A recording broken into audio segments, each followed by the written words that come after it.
This is the Invincible podcast on TV Podcast Industries. We're back with the third episode of Season 3. You want a real costume, right? You told Mark that life isn't precious, that it's okay if some people die. Is that really how you feel? Kinda. Do you think my life isn't precious? Would you care if I died? Of course I'd care. I don't want you to die. I love you. I love you too. But think about all the other people on this planet. They all have friends and families who would be sad if they died. So just because you don't know these people doesn't make their lives less important. Do you understand? Mama doesn't have friends or family. I understand. I won't do it again. You need to really mean it. I do, Mom. Okay.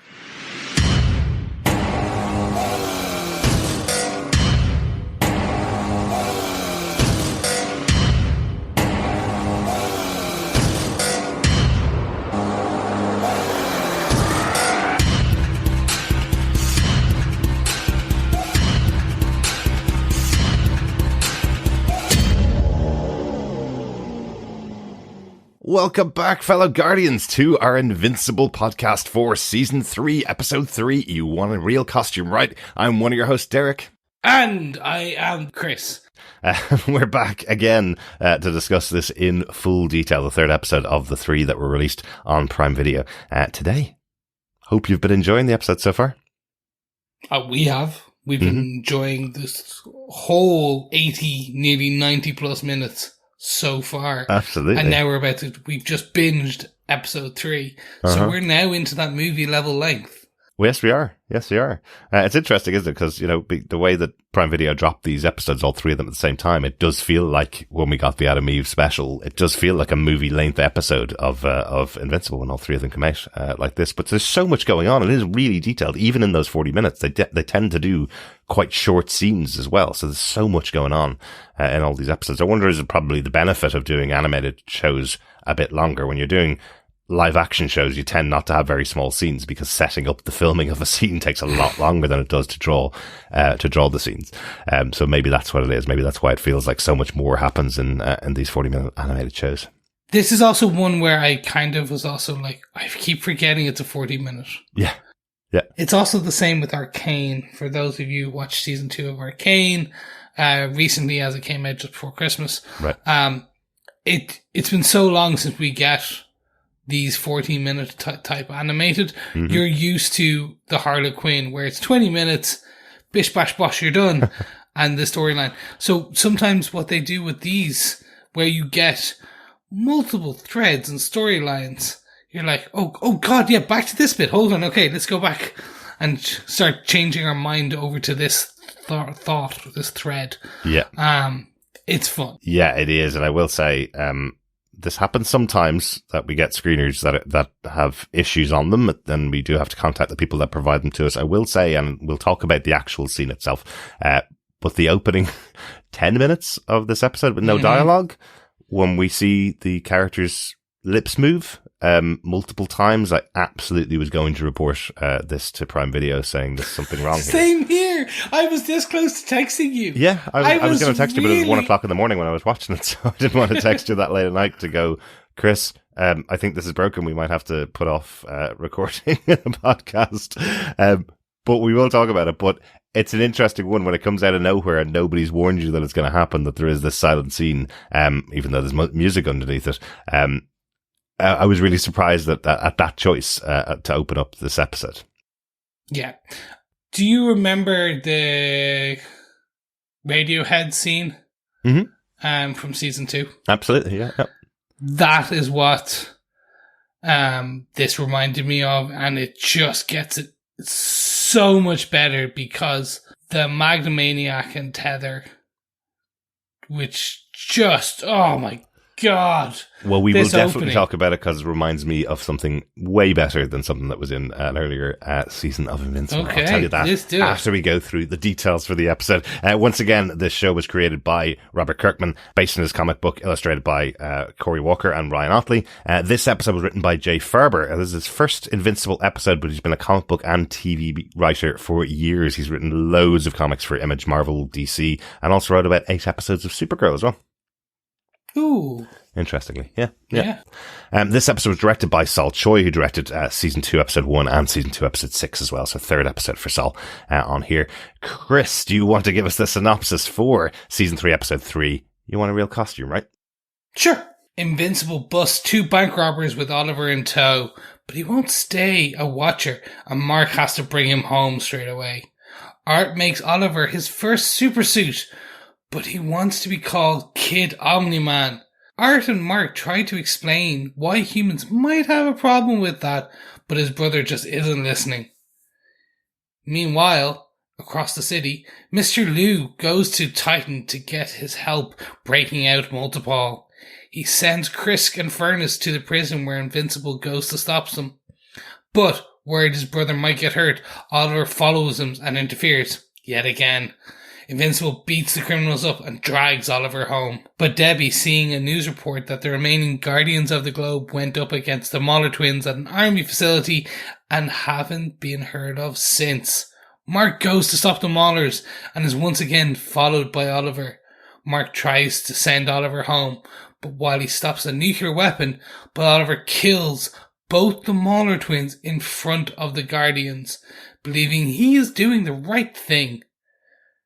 Debbie finally gets through to Oliver, who promises that he won't kill anyone else. But someone is watching in through the cameras outside their home as they all hug. Such a happy family. Yeah. You know, it's just your standard mother, son, adopted half-son, kinda, from your alien husband and his alien wife. But the kid's purple and only 2 years old, but nearly 13. Yeah, just your standard. And a murderer. Oh, yeah, and a psychopathic murderer. Yeah. Like, full on, no care for life. It's like, if you want to hit a kid, this is the kid you can hit to kind of slap some sense into him. I'm not advocating violence, but come on. Yeah. That kid's just like, hello, no, you can't put your fist through people. I think the problem with that, Chris, is if you do hit Oliver, he will probably put his fist through you. Violence begets violence. Kind of the problem. No, but he could also put his fist straight through you without much effort, it seems, from this episode. But let's start with the nicer part of the episode, the opening scene from the episode, our wordless opening, as our first point. This was really interesting. Seeing Maniac and Tether Tyrant, characters that we saw earlier on in season 1, I think it was, they were working for Machine Head, who used to be the leader of the mafia, I guess, in this city until he was taken out. We see the two of them breaking into a bank at the beginning, being taken out by Bulletproof, being captured by Bulletproof, and then they try to change their ways. And over the course of this 10-minute scene, we see them trying to go straight, but things just going worse and worse for the two of them, until they eventually end up homeless.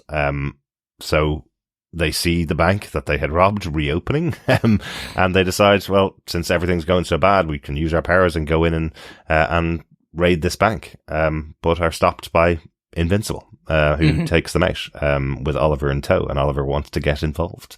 But all told without dialogue, all told, with just music underneath. And I thought it was a really interesting story. You know, we don't get to see much of the villain side of things. They tend to just be in there to be punched by Invincible or the Guardians of the Globe, or have a massive overarching plan. These two are just bank robbers.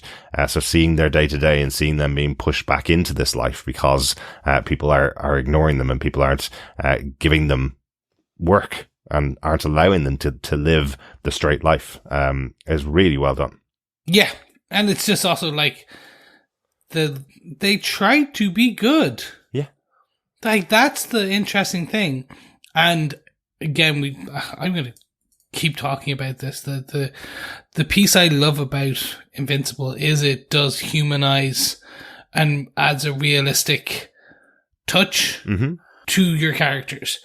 And be it the heroes or the villains or the psychotic children, alien kids. First and foremost, I'm glad we both thought that our screeners were broken and we both had the exact same thought and then noticed the time. It's bad that both of us were up at that time in the morning. No, we have to fit in a lot of stuff around all the rest of our lives. So a third episode of Invincible, it was late at night. So yeah, you know what's going to happen. This is going to be released on Prime Video and everybody's going to go, what are you talking about? There's loads of dialogue between those characters on the way through. Oh God, I really hope so.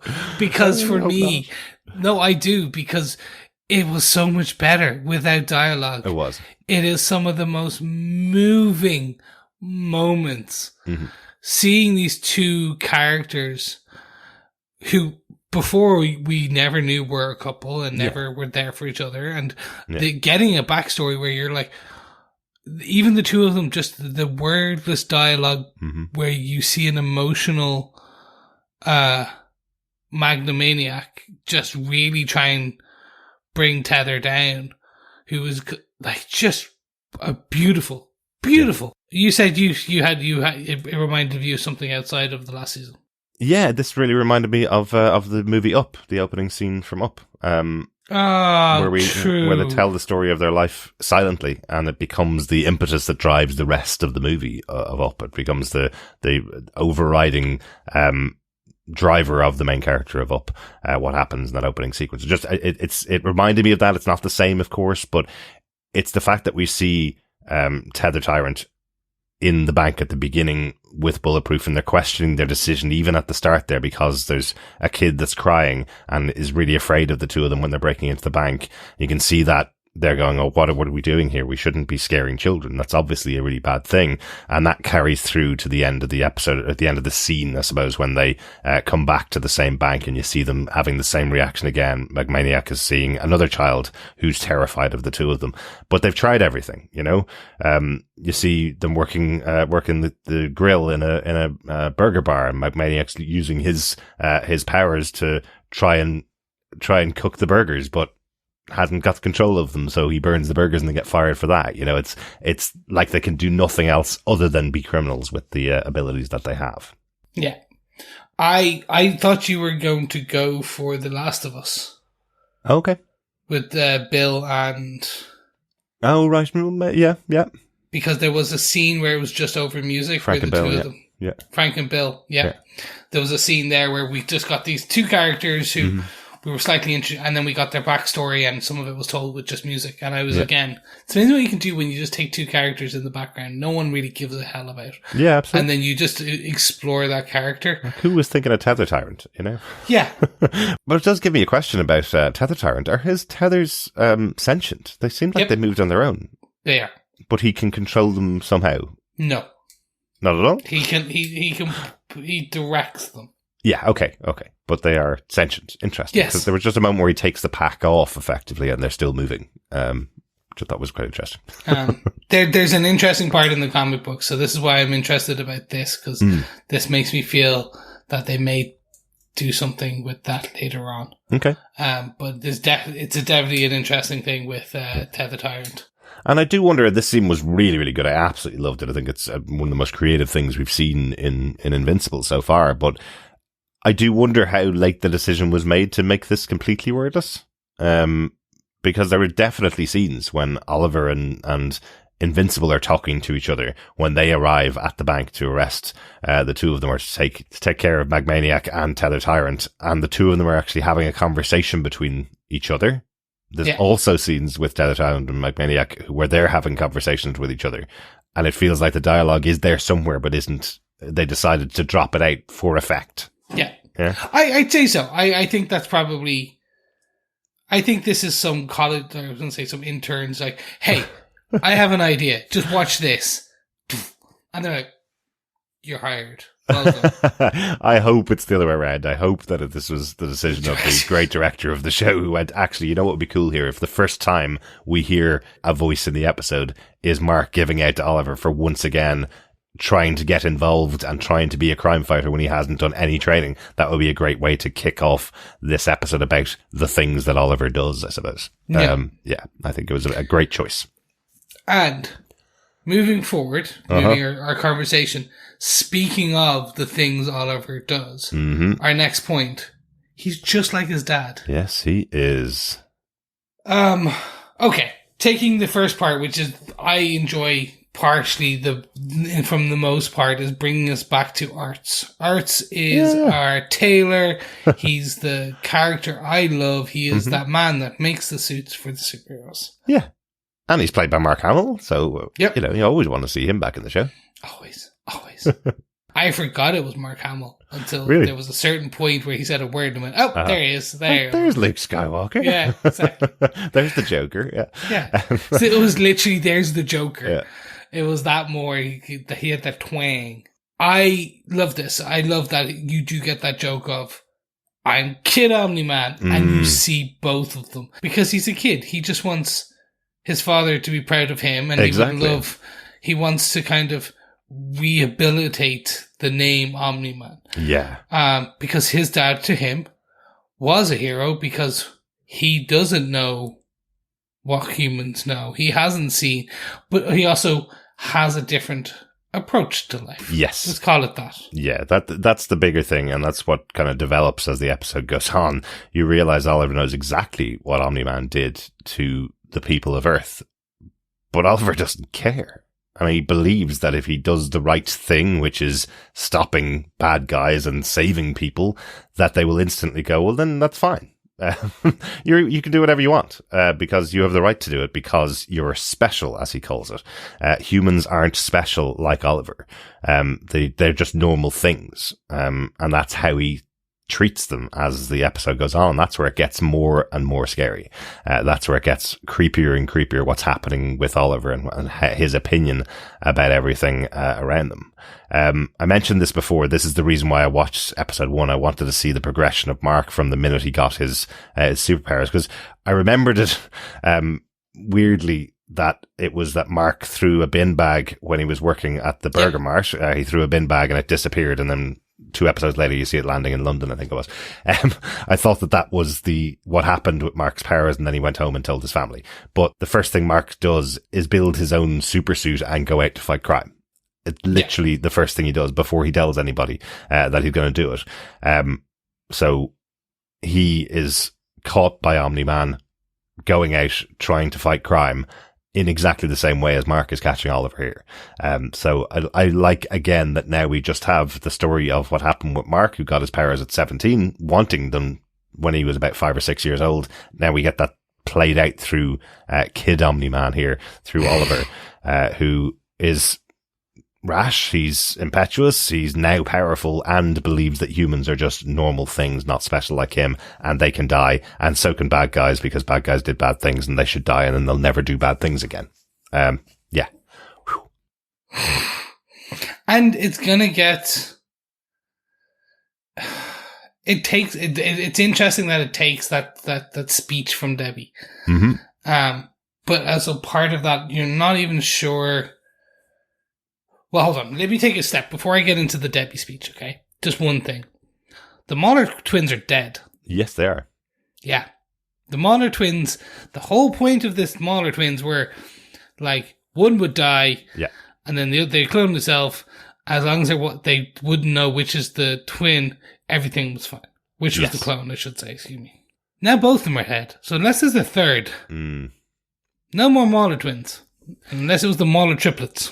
Yeah, it's really interesting, isn't it? Because we know that Angstrom Levy got all of the Mauler twins from multiple universes together, and lots of them died in the big explosion that created Angstrom Levy. But usually what had happened would be one of them would pull themselves out of this accident, out of this situation, drag themselves home, sort themselves out, clone themselves, and then wipe their minds to not be able to tell who the clone was. Yeah, exactly as you say. So that's been the kind of post-credit scene almost, or the way we've seen these characters is one drags themselves home and there's more Mauler twins. In this case, both of them are lying dead on the ground, having been slaughtered by Oliver right in front of the oldest members of the Guardians of the Globe. And I think the choice is really important there of who it is that's there when Oliver does this act. It's the members of the Guardians of the Globe that saw the rest of their members slaughtered by his dad. Yep. They now can see this 2 or 3 year old who looks like a 12-year-old killing people just like his dad did and having no remorse for it. Mark has to pull him away from the situation. He's shouting at Mark, telling him, I did the right thing here. These guys have always gone out and done bad things. Now they're dead. They can't do any more bad things. Tell me what's wrong in that. Mark has to pull them away with the other Guardians of the Globe looking on going, uh-oh, this is a really bad situation and we can't do anything. If we can't stop Mark and we couldn't stop Omni-Man, what are we going to do about this kid, Oliver? Yeah.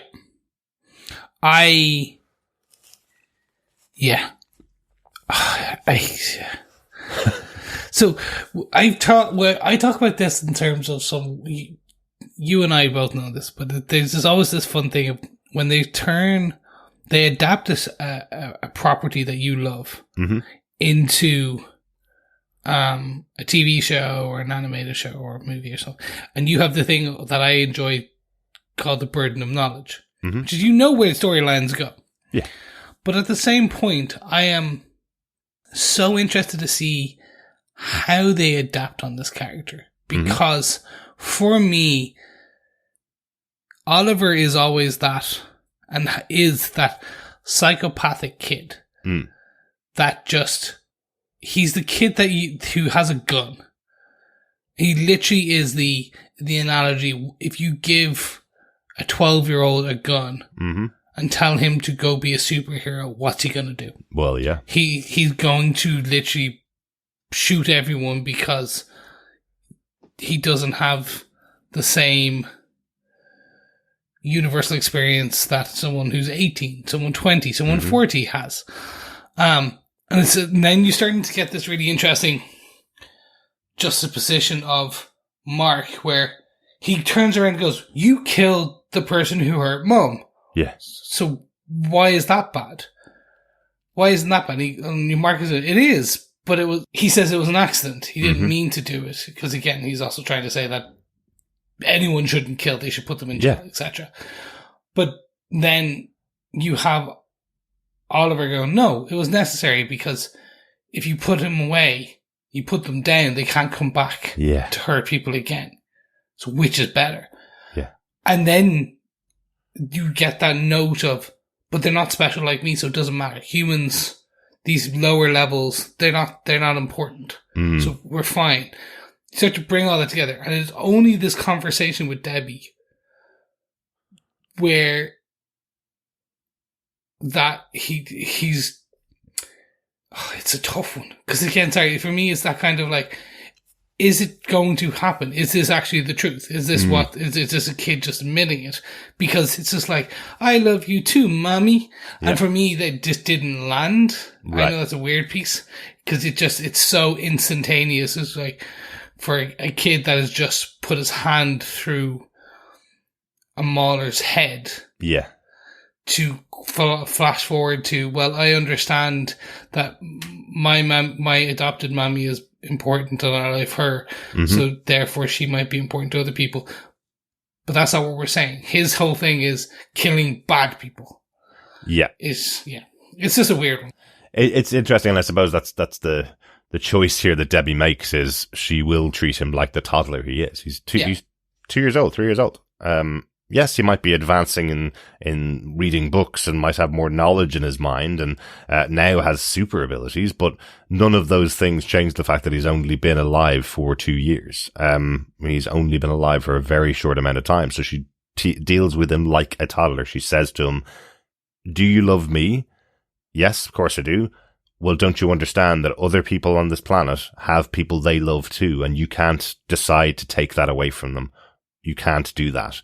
And then she catches him exactly what you said. She catches him that he may have automatically said it to her. Yes, of course I love you, mommy. He may have automatically said it. So she makes him repeat once again, he will not kill anybody. That is not what they do. But yeah, is he just automatically saying it? Is he making a real promise here? Does he even know what a real promise is? He's 2 years old. You know, he hasn't had the experience of what happens as life goes on. So, she does treat him like a toddler. She does make that decision to treat him that way. So, that's pretty interesting. And you can't go put him on a bold step, so. Yeah.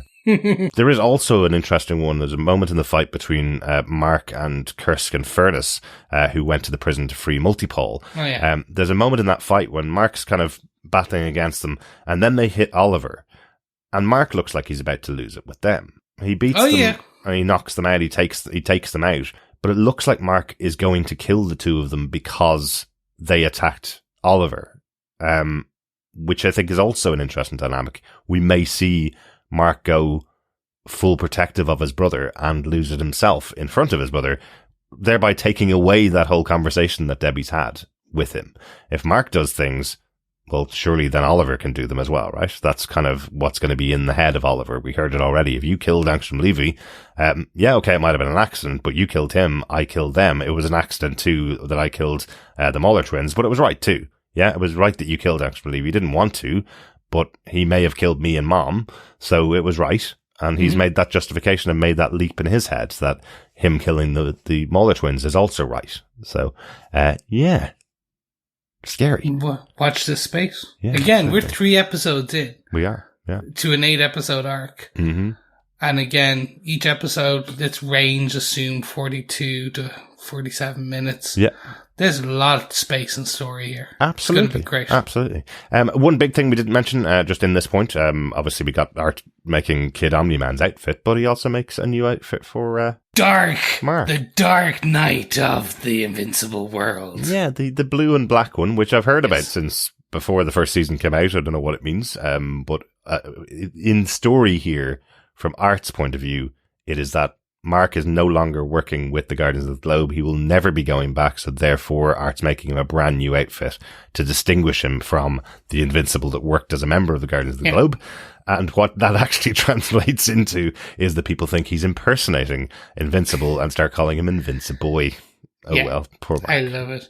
But Mark says the bit that it really kind of, for a lot of comic book readers and for people, it kind of starts to feel, which is, it's a bit grim, bit dark. Mm. That's kind of where we start to see, the storyline is a lot darker. Mm-hmm. The thematic elements that are going to kind of be thread through this season are darker. It is that good versus bad. What does it mean to be good? Like, Cecil said it in the last episode about being a good guy. Yeah. You can't always be a good guy. Well, absolutely. And that was all about that arc in the second episode. It's also interesting when you look at the arc here with Art, as well. When Mark went into him the first day to go and get his outfit, Art tried to push the outfit that eventually became Bulletproof's outfit, the red and yellow one, on Mark. And he was like, oh, that's way too colourful, way too flashy. Give me something a little bit lower than that. So he gave him the blue and yellow one. And now here we are. He's going back into Art, and Art has decided that his new costume needs more black in it, now that he's left the Guardians of the Globe. So he's pushing him into these darker costumes. So will he go back in next year? And it's like black hole colored. It's just going to be, the absence of light is going to be Invincible's new costume. But some really, really interesting stuff in there. I'm going to bring in the post-credit here before we move on to the final point, because the post-credit is really tied into this. There's literally just the two screens of the writer and director that go into the post-credit. But the post-credit is basically someone's watching on. We see Mark jumping out the window when he sees this camera that's flying in this kind of drone that's flying in their garden, and he crushes it in his hand. And then we see the other side of that scene from the perspective of the drone, where someone is watching on and just says the line, what a lovely family. Who is it? Is it Titan? Is Angstrom Levy back? Because nobody dies in this show. Is it one other version of Angstrom Levy, who's watching on this household that ended in his death, or the version of his death? I don't know. I have no idea who it is. I do, but I'm not going to say anything. But you're not going to say. Good. Good. Yeah, exactly. It's great. It's all good. It's all good. It's good fun. It's great. Yeah. Should we just move quickly into the final bits as kind of the wrap up on? We get a nice couple of scenes with Rexplode and Shrinking Ray, and the rest of the team. Mm-hmm. And we also get a scene on Eve. So I loved this Rex Ray piece in the scene with the two of them in the old New York East Staten Bridge, one of those bridges. Mm-hmm. It's the old Teen Digs, which is in one of the bridges in New York. Yes, we've seen it a few times. Eve used to use it in town as her place where she was staying when she wasn't staying at home with her family.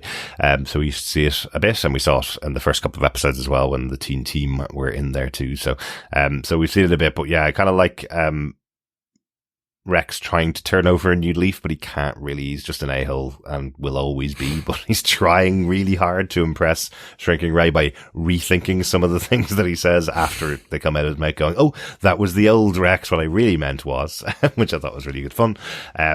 But yeah, they're snuggling up a little bit, I think. Yeah. And it's an interesting one because he is trying to, Rex is trying to turn over the new leaf, and he keeps making this joke. And again, it is Jason Mantzoukas doing his Jason Mantzoukas thing. And it's fun because it's him trying to turn over that new leaf. And he keeps saying, oop, old me, sorry. Yeah. And then him with Ray having that kind of conversations and trying to be the normal person. And in the end, it just resulting in, we're getting pizza. You're seeing a different angle on these characters where, like, it's just another fun piece where you have you could just do nothing with these supporting cast members, but they are building them out into being proper characters, proper supporting characters where you're getting invested in their lives, especially Rex. You gotta love Rex. It's just, I suppose, what's interesting about Invincible is that it takes the time to focus slightly differently than other shows would. It does, especially animated shows. It feels more like something like Buffy the Vampire Slayer, where you get, yes, there's a couple of villains in the background, but it is mostly about the characters and mostly about the Guardians and Invincible every week. You're getting some storylines about each of the main heroes each week. I was interested to see we have Eve meeting up with Amber because Eve's now going to college. Yeah. The reason why I particularly like this is because we learned the reason she's going to college is because she's doing these architectural structures, and some of them have collapsed in the past. She's taking some architecture classes so that she knows how to build properly. I thought that was a really cool little touch. We learned last season that Mark's never going back to college again because he doesn't believe that he would use anything he would learn in college. Yet Eve's going to college because she has to learn how to be better and develop her powers. Thought that was cool. But we learned that Amber knows all about the relationship between Eve and Mark, and always wondered whether the two of them were together, because William told her the relationship as started. Of course, William would tell Amber. That was quite cool. And then a bit of a weird one for Eve. She's moving back home with her parents for reasons. Well, the reason's to be closer to Mark, of course, but she's not going to say that out loud. She says because she wants to. Rex says that, doesn't he? Rex says it's because you want to be close to Mark, isn't it? Yeah. But, smoochies. Yeah. But it still feels like she probably could do that from a bit of a distance away. Yeah. And again, but she's going to college, she needs to be real. There's too much to it. There is. And then just the other last thing, I suppose, maybe last note from me, I mentioned in the synopsis about this Mister-Liu character who wants to get multi-pole free and goes to Titan.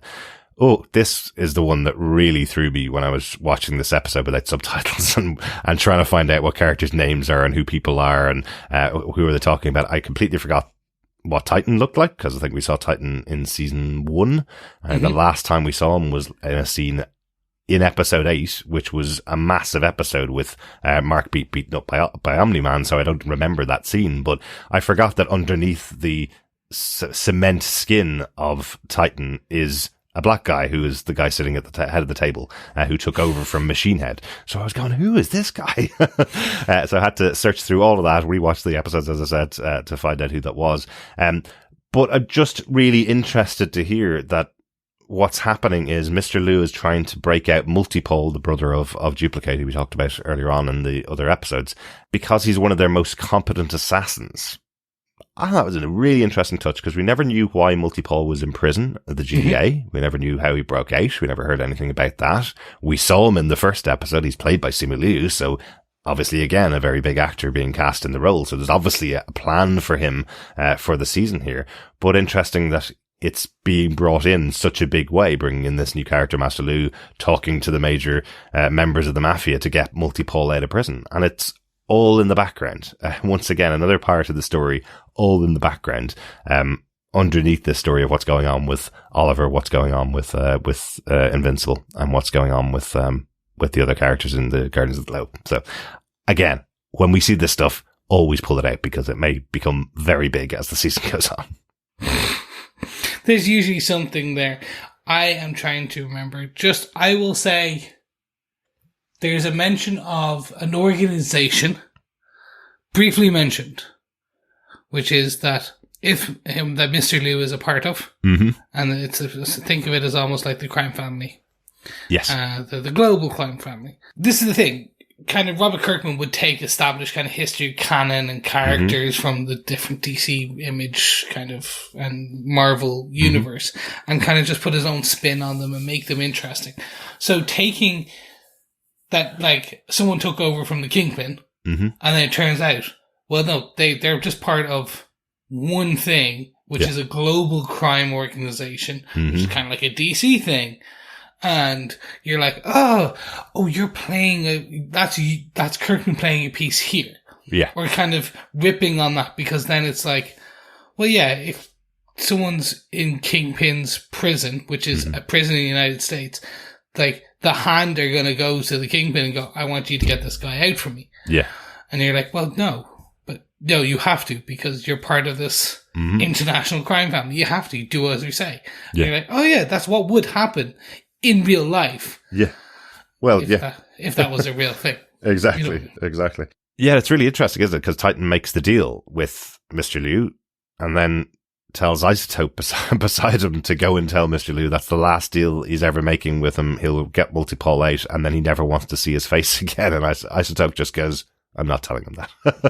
I am not saying that to his face. Isotope very scared of Mister-Liu and what he could do. Seems like Titan doesn't know. Yeah.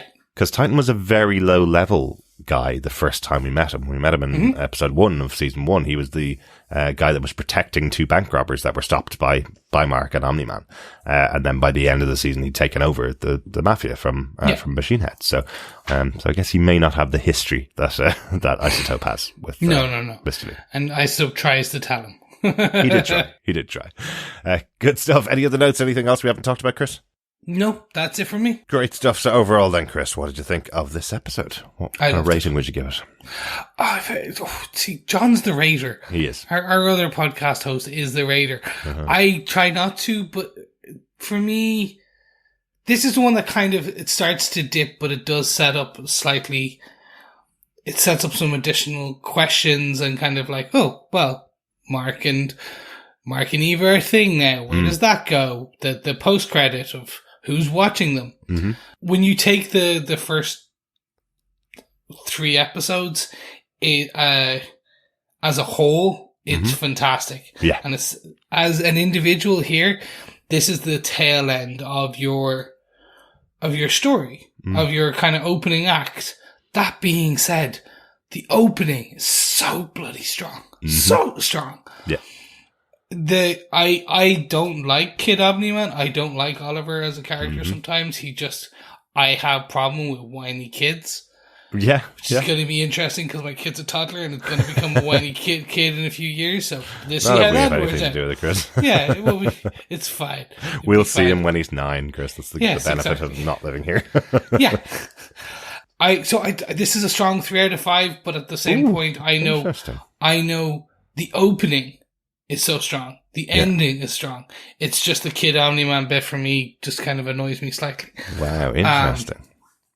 But that opening, man, that's the one where I was, that's again, that opening from season 2. I was like, oh, it's amazing. This for me was, oh, this is amazing. Yeah. That's kind of no words. But what about yourself? If you were to put it into words. I can try. The opening in this episode to talk about that. Yeah, I think it's the best thing that has happened on Invincible. I think it's the best thing they've put on screen. Really creative, really interesting, focusing on two characters we have not seen on screen and just telling out an interesting story of the two of them without any words is a great thing to do. I'd say this is my favorite episode of the season so far. I wasn't expecting them to push Oliver this deep in one episode. We didn't get that with any of the other characters so far, other than his dad. By the end of the first episode of Invincible, you saw how brutal and violent Omni-Man could be, and here in this one episode you see the twist of this kid who seemed joyous, seemed excited just like Mark to eventually become a superhero, turn into a killer who would have killed everything around him if it hadn't been for Mark and Debbie. I love the line from Debbie going, "You need to trust and listen to me because Invincible's turned into a nice guy, hasn't he? And I'm his mom." So that's the only way you can coax someone like Oliver back off where he thinks he's going.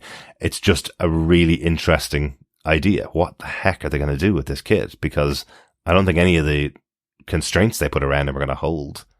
Is Mark going to have to take some tips from Cecil, the kind of things that Cecil is doing to control Mark? Does Mark need to take those to control Oliver? Is that what's going to happen? Is that what's going to bring those two characters back together? It's so interesting, and I'm really excited to see what happens as the season goes on. But I think this was my favorite episode. I loved this break of character. It was almost as big as seeing what happened in the first episode of the season with Omni-Man breaking and killing the Guardians of the Globe. Here we have Oliver breaking and killing the Mauler twins, who have been almost a joke in the background since the start. So, yeah, really strong. Yeah. But it sets us up for a very interesting remaining couple of episodes. Mm-hmm. Absolutely. We'll be back with the fourth episode halfway through the season next week, because that's how Prime Video did it. The next episode is called You Were My Hero, and that'll be out next week on Prime Video. And come back here for our chat all about the episode. We also want to hear your feedback. Please email us to feedback@tvpodcastindustries.com with your thoughts about any of the episodes so far, and we'll chat about them on the next podcast. Or you can pop on over to our Facebook group at facebook.com/groups/tvpodcastindustries, where we have a spoiler post up for each episode as it's released on Prime Video. Yes! And if you want to be a patron of the art, why not consider supporting us? Because we are art. We are art. And if you could find us in the Louvre. Maybe a back alley of the Louvre or like a toilet. But we'd still be there. Maybe you could listen to us while walking around the Louvre. Oh yeah, that'd be much better. Maybe. So, if you want to support us, why not head over to patreon.com/tvpodcastindustries, where you can support us each and every month for an amount of your choosing. Or, if you would like to, buy us a coffee so Derek can toil away into the wee hours of the night and edit our podcast. He's going to need coffee. He's going to need caffeine. So you can support him with his caffeine addiction by going to buymeacoffee.com/tvpi and buying him a coffee. It can be an Irish coffee if you really want to. You can throw a few extra bucks and we'll just toss some whiskey in. But other than that, don't forget, if you ain't got no bucks, no worries.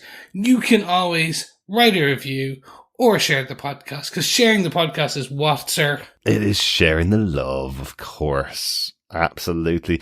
We are also covering loads of other stuff along with Invincible. We are back to lots of shows and lots of stuff to cover.